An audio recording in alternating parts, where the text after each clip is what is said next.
welcome to the channel. Welcome back. Alright, well, it's going to be kind of a short video. I'm just going to kind of go over some changes that might be coming my way, which could or could not involve the channel. I guess it just kind of depends if you guys want to keep watching after these changes are made. First off, funny story. Yesterday I was driving out of Chicago. Well, this morning I was driving out of Chicago. Right there inside of right inside of Indiana, going east on 80. There's that construction going on about where Gary, Indiana is. Well, it's been windy as heck over here, and there was a barrel, one of the big construction barrels, right? Sitting. I was in the far right lane. Well, I was in the second from far right lane, and then in the third lane, so one lane to my left, there was a construction barrel, not a little cone, but a big barrel. And the truck that was in that lane ahead of me, I saw him swerve and just barely miss it. But when he barely missed it, he sort of pushed it into my lane a little bit, just from the draft of his truck. And, so I'm like, crap, I couldn't go. There was a car next to me in the right lane. I couldn't move over, and I'm like, oh, luckily it didn't completely come into my lane. I had room to go around it, but just barely. Well, there was a cargo van, like a old Chevy Express 2500 cargo van, just a plain old white cargo van, and he was 2 lanes to my left. I feel bad for, I busted out laughing, and I feel bad about it because it could have done some serious damage. But just the draft of my truck blowing that barrel, oh my God, it blew the barrel clear across the road, those 2 lanes, and broadsided. I mean, midair, mind you. This barrel was midair, broadsided. Oh, I'm picturing it, and it's not funny. It's not funny. Yes, it kind of is. Okay, serious face. It broadsided the van, just boom, right into the side of it, and then got lodged under the tire.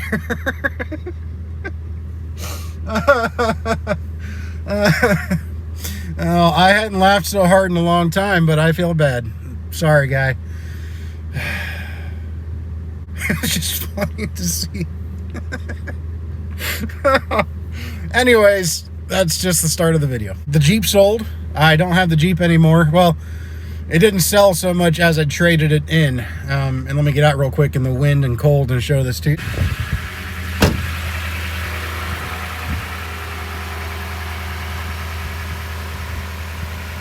Oh yeah, I love this truck. 2016 Toyota Tundra TRD 4x4 off-road. It's not as good as a TRD Pro, but it's still got a decent off-road suspension on it. Bilstein shocks, they're nice too. They ride really well.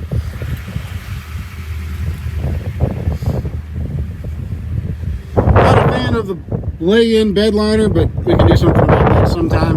We're ordering a tonneau cover to cover the top anyway.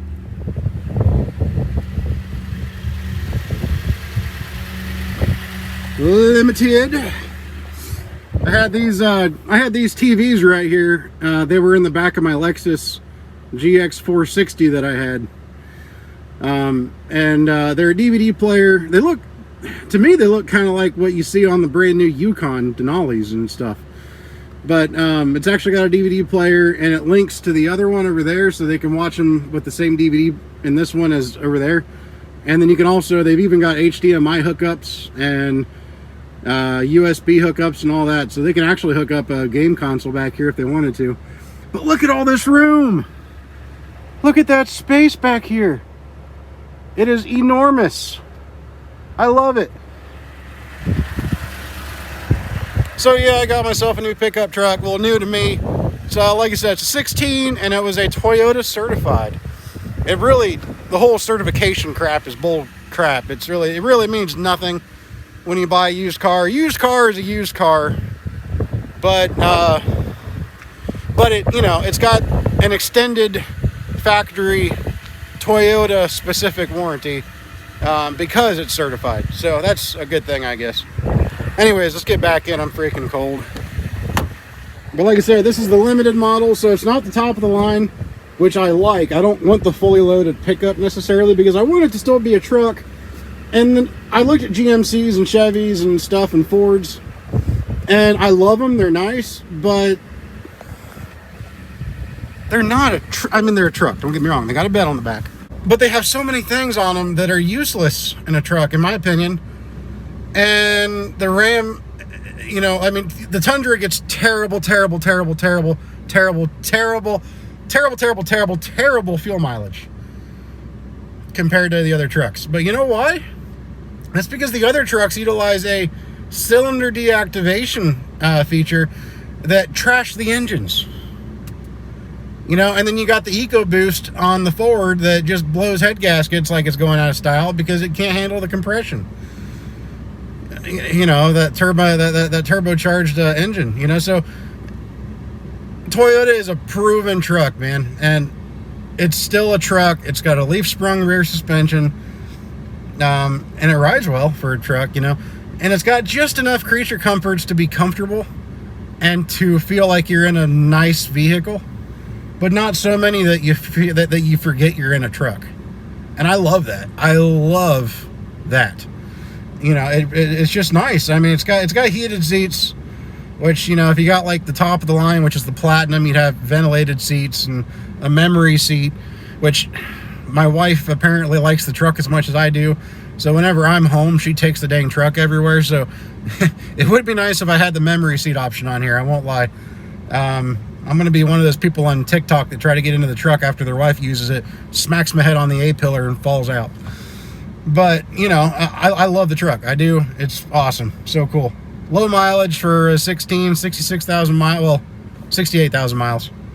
And it's got, I mean, it's, you know, it's got, I'm a big audio, whatever you call that, audiophile. What do you call people that are just, that are anal about having good audio, good, you know, a good sound system? This has the optional 12 speaker JBL stereo. So that is a good plus for me.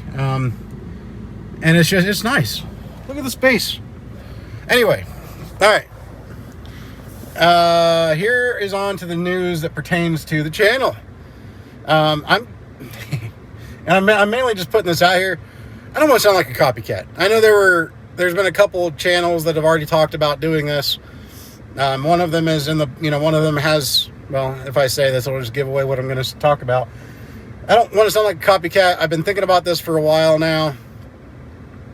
And there's a reason that it is common, and it's because, you know, the times kind of demand it. But my reasoning is a little different than some other reasonings. Not that their reasonings are wrong. I understand why they did it. Levi. I think I'm putting Levi up for sale. Mother of God. I know. I don't want to necessarily, but I'm out here as a business, and as a business, that means to make money. I'm not out here, I'm not working my butt off and all this stuff just to have the ability to tell people that I'm out here working my butt off. That's not why I'm out here. And thankfully, with where I'm at and the loads that we haul and the freight that we haul, the customer that we have, I make plenty of money even with Levi. I do. I won't get into the numbers because I just don't want to, but I make plenty of money with Levi. But man, when you crunch the numbers, and Levi's an old truck, obviously, and I knew that when I bought it. I knew everything when I bought the truck. I didn't buy the truck blindly.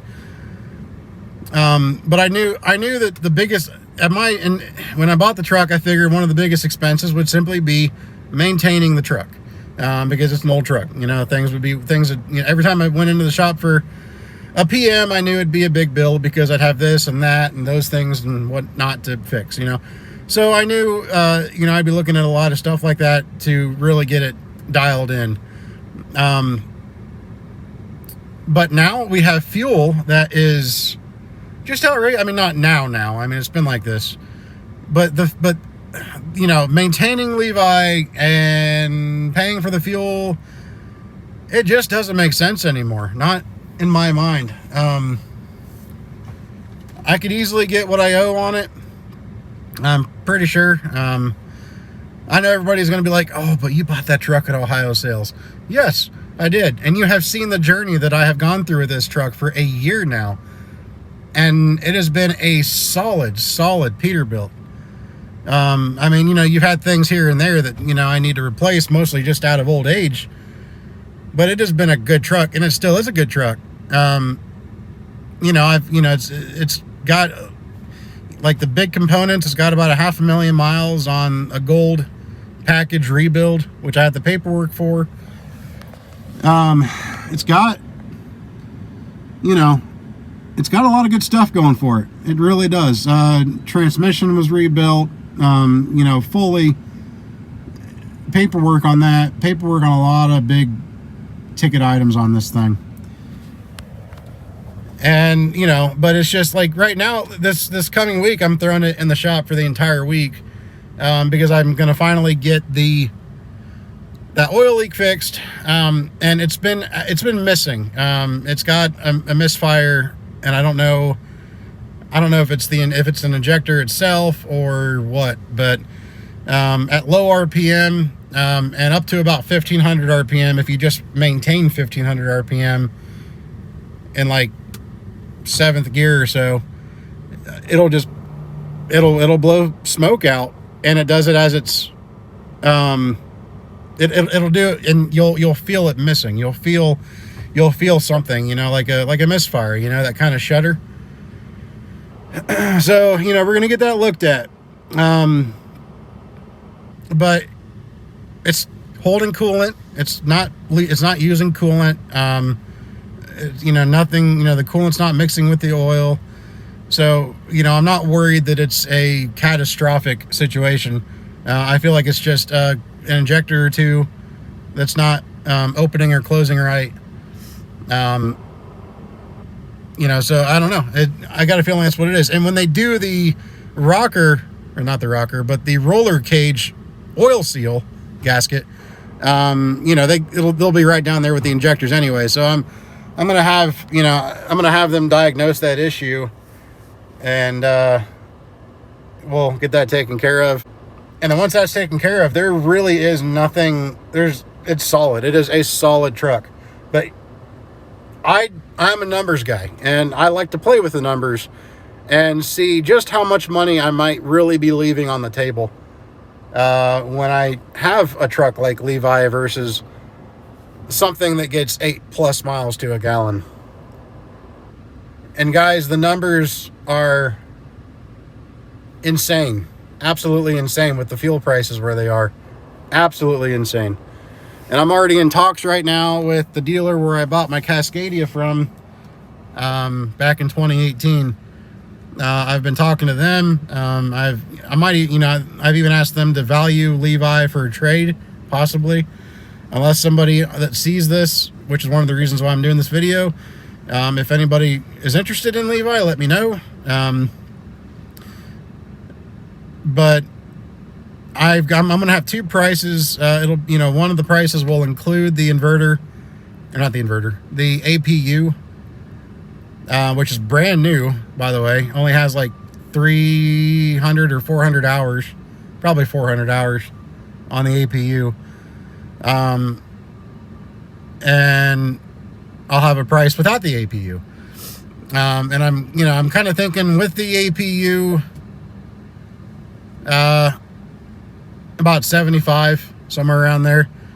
And without the APU, about 65, probably.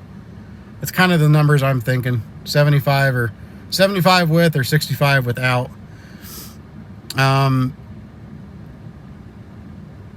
But again, it's a solid truck. I've just, a couple weeks ago, I just put brand new Kingpins on it. It's got brand new steer tires at the same time as the Kingpins. It is a good truck. But here's the numbers. So, I'll just do this from memory.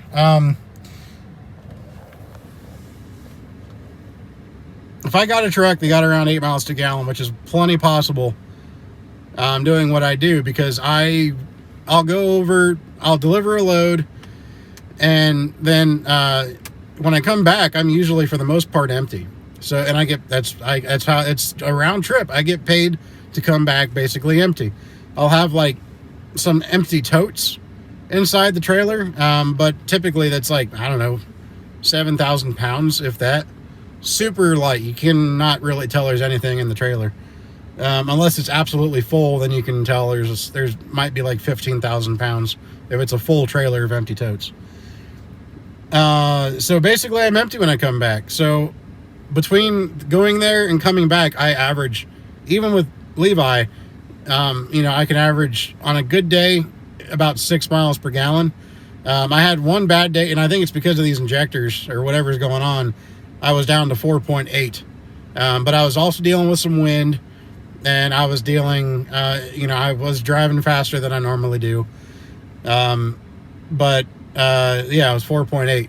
But if I'm easy on it, even with the winter fuel and everything, I can usually see 5.4, 5.5, sometimes as high as 6, which is really good for an A-cert and a Peterbilt. But if I had a truck that got around 8, the difference would be astronomical. I would save right around $5,000 a month, like $4,500 to $5,000 a month, just in fuel. Just in fuel, with the miles that I run every week. That is insane, and I can't justify leaving that much money on the table. I can't. I just, even if I bought a newer truck with a bigger payment, I would still bring home $1,000 more a week. $1,000 more a week with a truck with a much bigger payment, even, but newer, with better mileage. And at that point, I can now justify, paying for emissions parts more now. If I'm making that much more a week, it just, and so I'm not going to be worried about the emission system as much. It's just going to be what it's going to be. And the truck I'm looking at right now is super low on miles. It's a 2020 Peterbilt 579 Ultra Loft, with the efficiency Cummins in it, 450 horse Cummins, and the automatic transmission. Yes, I said it, automatic transmission. But the thing is out here, guys, and they even have a couple Cascadias that I'm interested in, which I feel like the Cascadias would get better fuel mileage. I'm sure they probably would. I don't know by how much. But the thing is out here, guys, what we do, we have to be able to adapt with the times. We just do. If you can't adapt, you have no business out here. I mean, that's the sad part. You have to be able to go with the ebbs and the flows, And I cannot, like I said, I make enough money not doing it. I make enough money not. I can afford to leave the money on the table with the money I make, but why should I? Why should I leave that money on the table just to say that I have a hood truck? It doesn't make any sense. And I bought the truck because I did. I always wanted a Peterbilt 379. I love the styles. I love them. I love that traditional truck. But you know what else I love? Making as much money as I can and not throwing it away because I'm too prideful to admit that my truck gets terrible fuel mileage. And I don't see anything changing anytime soon with fuel. I just don't. And so why not adapt and overcome and do what you have to do? So it is definitely a possibility. I don't know, but like I said, I might trade Levi in. I don't know. And if I do, I'll probably take the APU off because the truck I'm looking at doesn't have an APU. So I would probably take it off and put it on that truck. Because the dealer even told me that, they probably wouldn't give me any more with the APU anyway. So, but if, like I said, if anybody wants it, You know, like I said, I'm looking about 65 without the APU and 75 with the APU. Levi's a really good truck, guys. It really is. But it just doesn't make sense for my application. Not, like I said, not when I can go out, buy a newer truck, and admittedly be more comfortable, because, you know, Levi is a small truck, small sleeper, small cab, and admittedly be more comfortable and make more money. Because, like I said, that's why we are in business. At least that's why I'm in business. I'm not in business to look cool. I'm in business to make money. I just never, I don't think anybody saw fuel prices going to where they are now. You know, they're over $6 a gallon in Ohio right now. Let alone Pennsylvania, you know, and I run Ohio and Pennsylvania for the most part.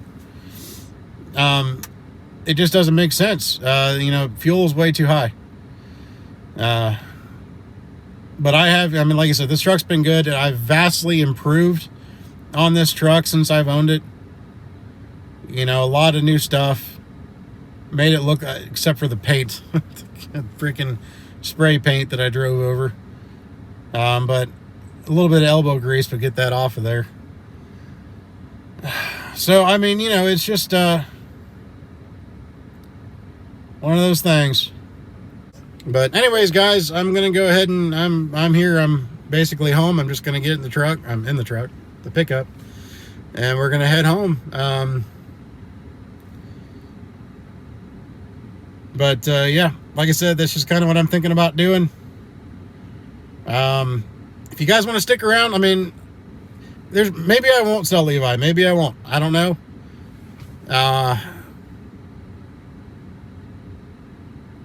But, oh yeah, it's also got the Big Boss tuner in there. You know, so if anybody, you know, if you were interested in the truck, obviously I can't use that Big Boss tuner because it's specific to this truck. So the Big Boss tuner would be included in the truck. I mean, you're getting a lot of money, a lot of truck for your money, in my opinion, if you bought this truck, you know, even at the 75, because you're getting a brand new APU on it. But if you didn't want the APU, I'd have my shop take it off. And even at 65 grand, I think that's a heck of a lot of truck. All the paperwork I have for it, like I said, it's got a gold rebuild kit, was done about 500,000 miles ago. I can't even imagine how much money I've put into Levi over the year that I've had it. But again, I mean, like I said, when you couple the maintenance the money I put into it, and I always have to put into it, plus the money that I lose in fuel mileage, when I could buy a newer truck, and yeah, there's a possibility it could break down, but it's not going to be nickel and diming, you know. It's, you know, which, like I said, I expected that with Levi. I expected it would nickel and dime me, and I'm good with that for the most part. But like I said, with that, along with the fuel and how much the fuel's costing, you know, it'd be nice to have a newer. Like I said, that truck's got about 300,000 miles on it. The one I'm looking at, you know, it's a 2020. They're huge. They got a nice big sleeper. I mean, I don't know. I'm going to go look at it after Thanksgiving, and have them value Levi. And heck, I mean, I might even if they don't take it on trade, I might still buy the truck and just keep Levi until I can sell it. Because even figure this one out. I even did the math,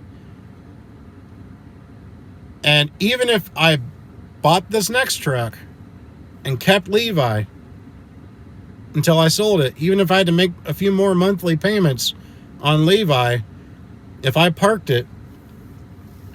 Levi while I drove the new truck and only had to make payments on it, I would still make more driving the new truck with a bigger payment, but saving all that fuel. I would still make more money bring home having two truck payments but not driving Levi. It's crazy. It's really crazy. But yeah, guys, so if anybody's interested, just comment down in the bottom in the comments and let me know. Like I said, she'll be in the shop this week, getting those things taken care of. And after that, there's really mechanically nothing that I can think of that it needs.